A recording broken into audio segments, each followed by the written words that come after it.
Are there burning questions for Dr. Hingson? Yeah, I had a question. You didn't put anything up about old people drinking. You know, there's, just in the last month, there's been a book that's been published about the elderly. And the baby boom generation, that's my generation, we're now getting to be elderly. And it looks like the drinking rates are going up in that age group. They're not nearly as high as they are for young people, but they are starting to go up. I think that, you know, a lot of people think that we should be more restrictive with elderly because in driving situations because they have slightly higher death rates. I think the challenge really is to try and how can we make the roads as safe as possible for the elderly so they can stay on the roads as long as possible safely.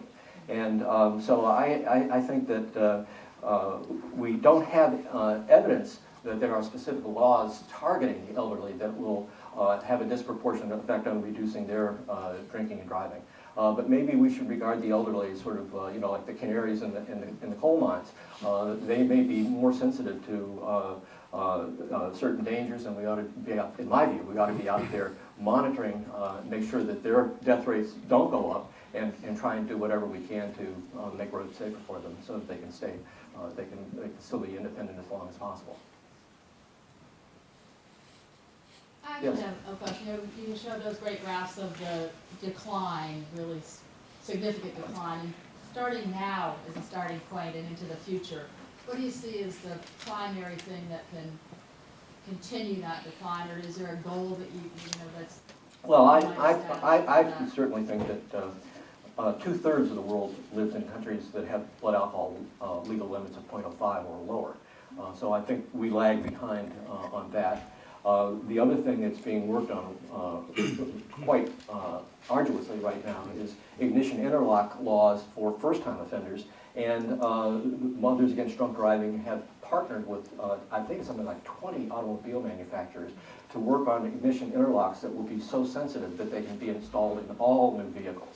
And that ultimately would provide a technological solution. Now, it has to be done with, it has to be very precise with a few false positives and a few false negatives. They probably will, they have a prototype vehicles that they're testing right now.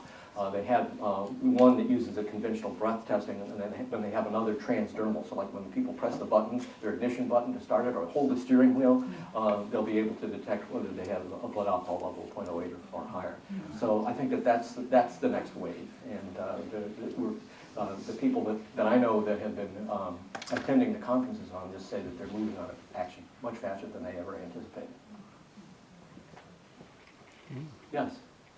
Can you perhaps comment, I have my guess as a student, but comment on the resiliency of, I guess, reducing alcohol issues in college-age students, especially compared to their non-college counterparts? Because that's really, I mean, some of the statistics feel really interesting between those two groups. Yeah, I think that we know much, much more than we did even 10 years ago about how to do this. I think that screening and brief intervention, Scott Sheldon, the group from Brown, just did a literature review, 65 different experimental studies that they looked at, and they concluded that screening for alcohol ought to be routine at every university health service. And the average student has at least one university health service visit a year. We've also learned that social norms interventions, many students think that their peers drink more than they really do, and that creates peer pressure for them to drink more. So people have done social norms interventions. There's a meta-analysis that looked at doing it at different venues, over the computer, individual face-to-face, group face-to-face, mailed feedback, and then campus social norms marketing. And the good news is that they found that the computer was just as effective as face-to-face. The group face-to-face was not as effective, mailed had no impact, and the social norms marketing campaigns were mixed.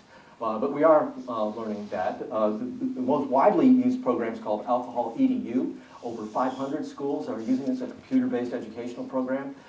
We did an experiment. 32 schools, Mally Pascal is the author, were randomly allocated if they'd never had any computer education before.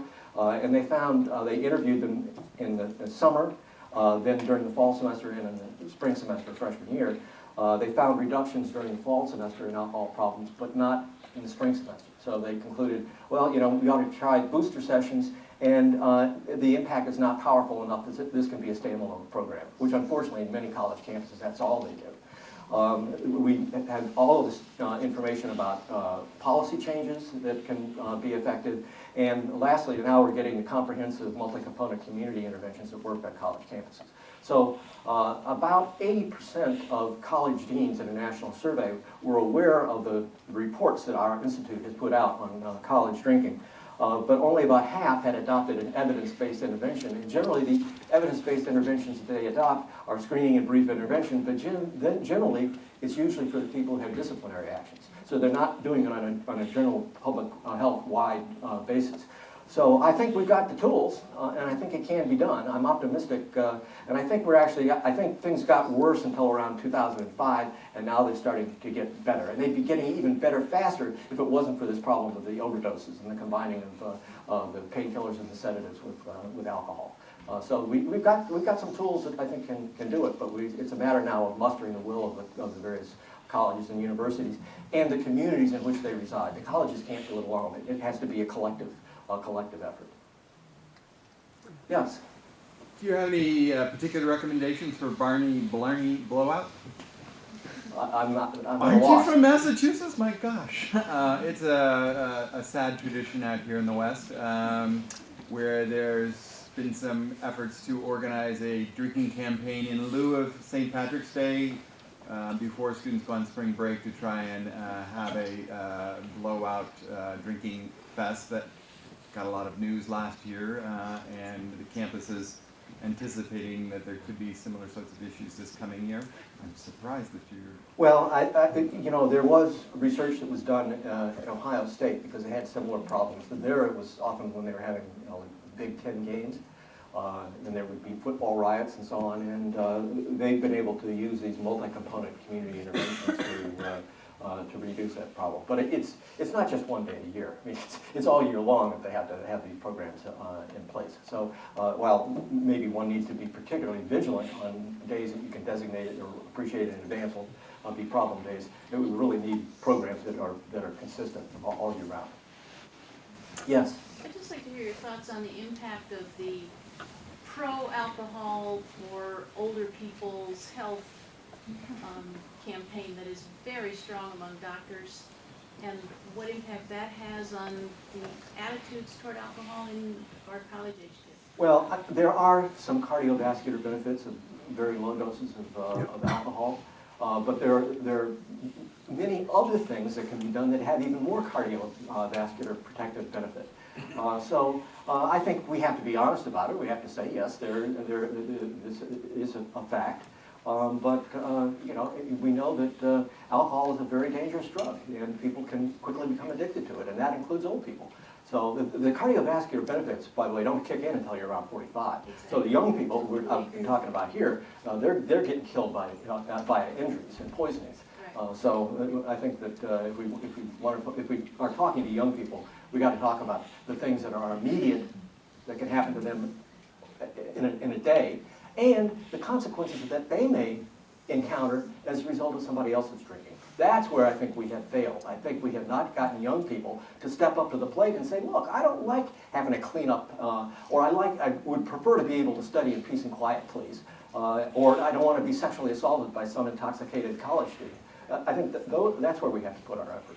My point was that I think that it's misinterpreted because it is 45 and above, you might get some benefit, and yet it's being used and it's being pushed as, oh, help my health. The companies that advertise and promote alcohol use, they know that the younger people are when they first start to drink, the greater the likelihood they're going to become alcohol dependent, become dependent at an earlier age, experience chronic relapsing dependence, more episodes, longer episodes, and meet more of the diagnostic criteria, and they're more likely to injure themselves and other people under the influence of alcohol, not only when they're adolescents, but when they're adults as well.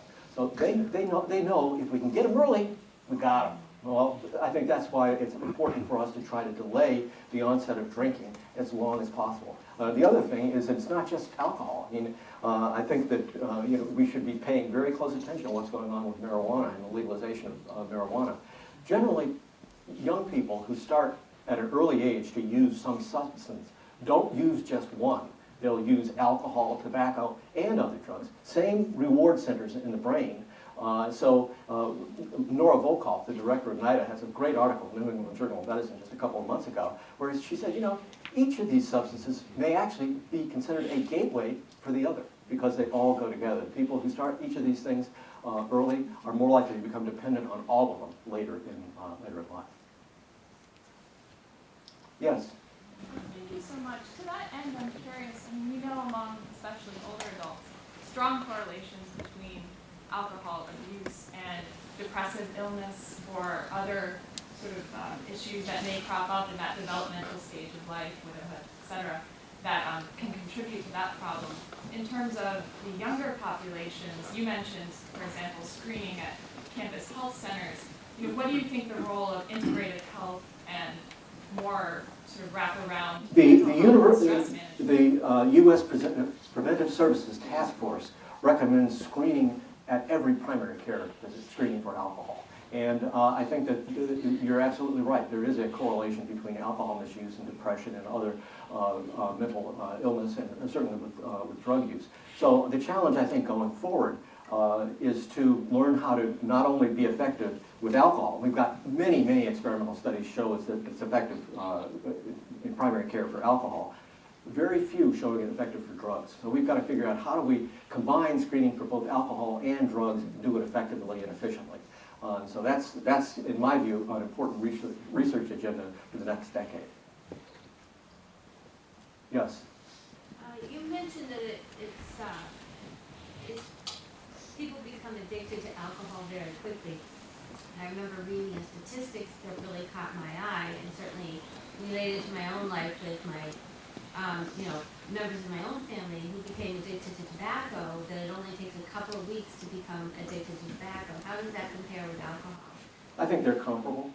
So if someone's, because I also read a statistic that heavy drinkers in high school, 40% of them go on to become alcoholics as adults. If they start drinking before the age of, at 14 or younger, oh, yes, 40% become alcohol dependent at some point, compared to only about 10% who wait till they're 21 to have their first drink.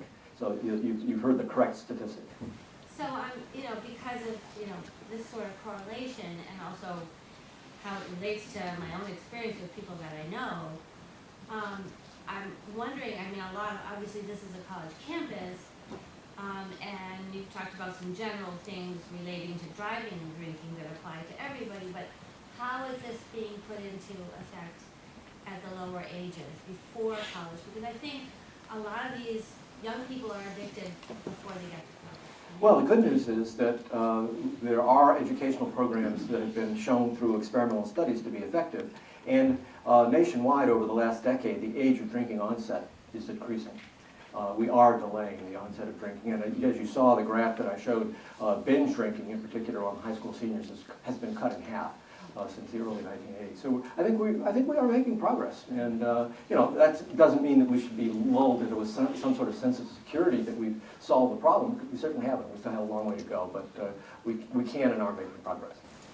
The other end of that, in my own experience, is if people have slipped through that and they're past the age of high school and past the age of college and they are alcohol dependent, I think especially for both men and women, but I think especially for men, it's very difficult for them to deal with that. It's very difficult for them to, one, admit they have a problem, and two, find a way to deal with that while still being able to support themselves and that sort of thing. So.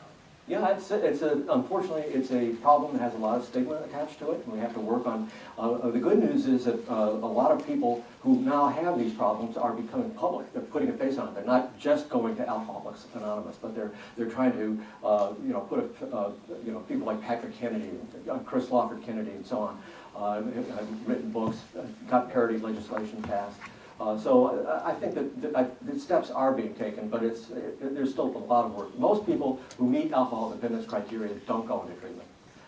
And so that's something that we've really got to turn around.